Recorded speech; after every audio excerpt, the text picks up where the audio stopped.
Assalamualaikum warahmatullahi wabarakatuh. Halo teman-teman, gimana kabarnya nih? Masih semangat kan? Nah, kali ini kita akan melanjutkan pembahasan. Ini adalah video part 3. Cuma soalnya itu adalah soal yang ada di prediksi yang part 1 itu. Jadi buat teman-teman yang belum mengerjakan soalnya, boleh banget kalau ngerjain dulu. Sekarang kita tuh membahas pembahasan yang soal nomor 11 sampai soal nomor 20-nya.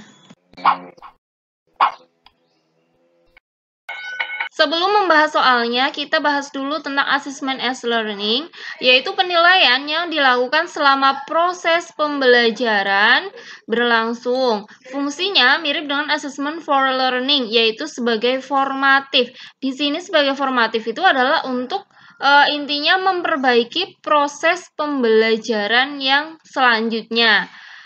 Dalam penilaian ini melibatkan peserta didik secara aktif dalam kegiatan penilaian, baik itu menilai dirinya sendiri maupun dari proses perencanaan instrumennya. Contohnya adalah penilaian diri, self-assessment, dan penilaian antar teman. Untuk selengkapnya, aku udah pernah membahas di konsep penilaian atau di soal-soal tryout yang dari Kemendikbud itu. Soal nomor 11, perhatikan pernyataan berikut. Langsung ke soalnya. Pernyataan yang merupakan karakteristik utama dari assessment as learning ditunjukkan oleh pernyataan nomor titik-titik penilaian sebagai pembelajaran, ya kan, yang tadi itu. Oke, kita cek nomor 1, memungkinkan pendidik untuk menentukan langkah dalam perbaikan dan peningkatan kualitas pembelajaran. Ini iya ya teman-teman, intinya kan untuk perbaikan proses pembelajaran. Nomor 2, memandu dan memberi penjelasan kesempatan peserta didik untuk memotret dan merefleksikan kondisi pembelajarannya serta menentukan langkah selanjutnya. Berarti iya juga ya teman-teman. Kalau yang nomor 3, membantu pendidik untuk mengukur capaian pembelajaran peserta didik terhadap tujuan kurikulum, standar, dan kompetensi. Ini enggak ya teman-teman, ini lebih ke penilaian dari pembelajaran ya, assessment for learning yang ini. Nomor 4, pendidik menilai perkembangan dan kebutuhan pembelajaran peserta didik sesuai dengan tujuan kurikulum, standar, dan kompetensi. Ini juga enggak, ini lebih ke for, sama dengan yang ini. Nomor 5, peserta didik memikirkan tentang pembelajarannya dan strategi memperbaiki pembelajarannya. Ini ya, memperbaiki pembelajarannya juga iya. Berarti kita udah dapat ya antara 1, 2, 5 yang ini 2 opsi ya. Berarti yang jelas yang B ya kan teman-teman, karena nomor 2 dan nomor 3 dan nomor 4 tuh enggak kan, ini enggak. Soal nomor 12, Bu Santi akan merancang perencanaan pembelajaran kelas 4 untuk muatan pembelajaran bahasa Indonesia dengan KD 4.1. Menata informasi yang didapat dari teks berdasarkan keterhubungan antara gagasan ke dalam kerangka tulisan. Bu Santi membuat beberapa indikator. Salah satu indikator yang harus dibuat oleh Bu Santi adalah titik-titik. Nah, jadi di sini yang harus dibuat itu ya kompetensi minimal yang emang harus ada, yang sesuai atau yang setara dengan KD 4.1. Nah, di sini intinya apa sih? Nomor 4, nata informasi nanti dalam kerangka tulisan, ya kan? Nah, kita cek kalau yang A, memperjelas keterhubungan, ini belum ada kata kuncinya yang ini kan. Intinya ada ke kerangka tulisan gitu kan, ada informasi ke dalam kerangka tulisan gitu kan. Berarti yang nomor A itu enggak. Nomor 2, membuat tulisan yang memiliki keterhubungan gagasan dengan teks lain. Membuat tulisan ya, kita simpan dulu ya. Kalau yang C, menggali informasi untuk menemukan keterhubungan antara gagasan, ini enggak ya, belum ada yang kerangka tulisannya.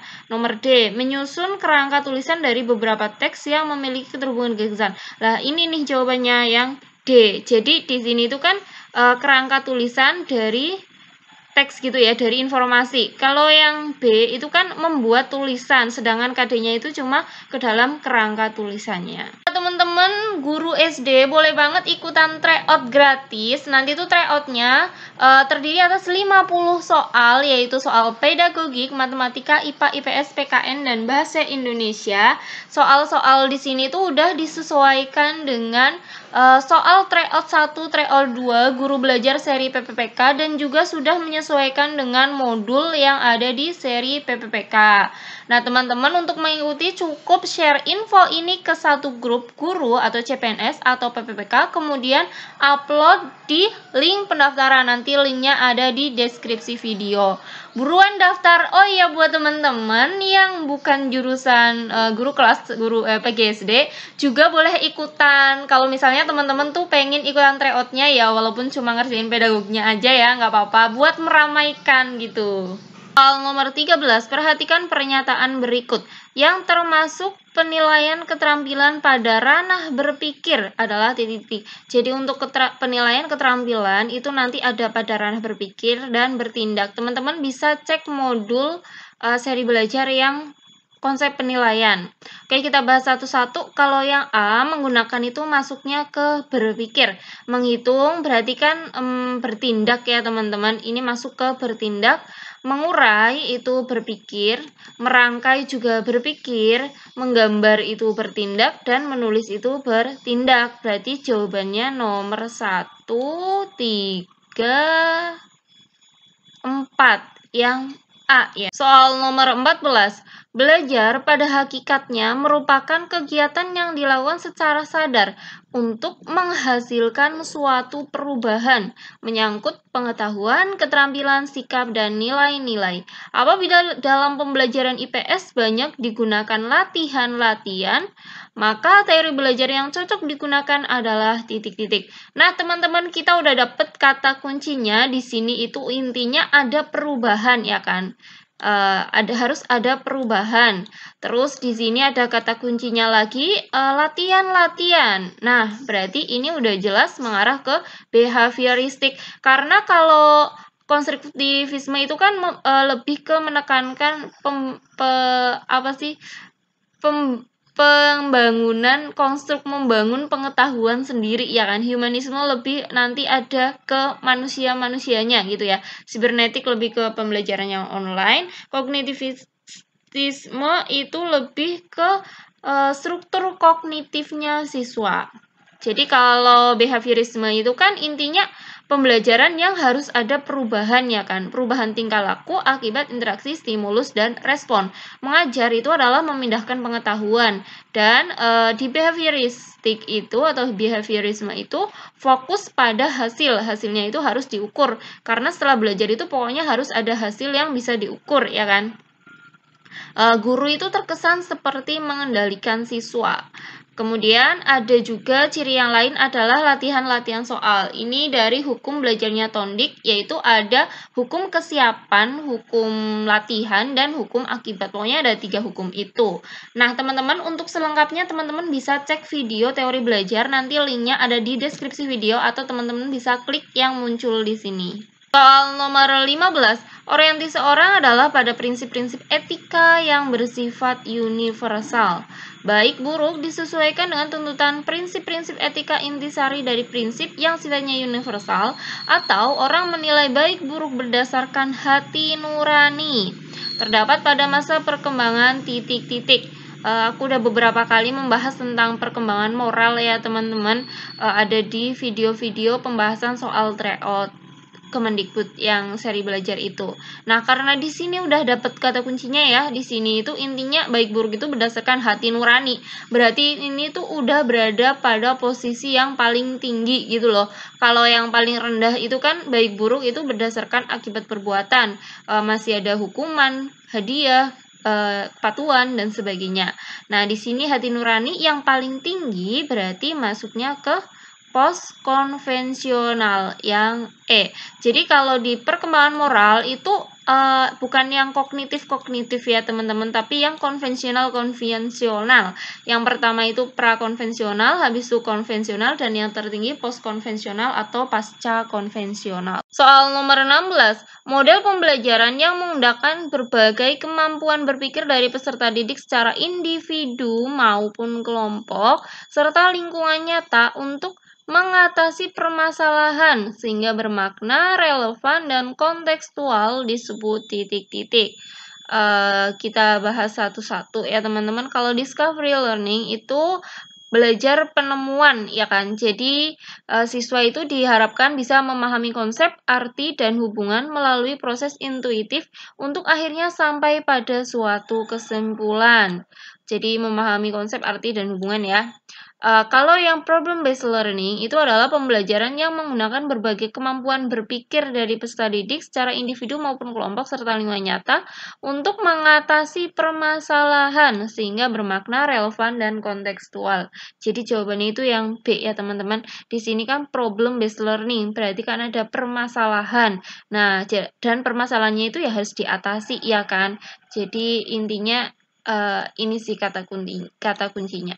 Kalau yang C, inquiry itu kegiatan pembelajaran yang melibatkan secara maksimal seluruh kemampuan peserta didik untuk mencari dan menyelidiki sesuatu secara kritis dan logis, sehingga mereka dapat merumuskan sendiri temuannya.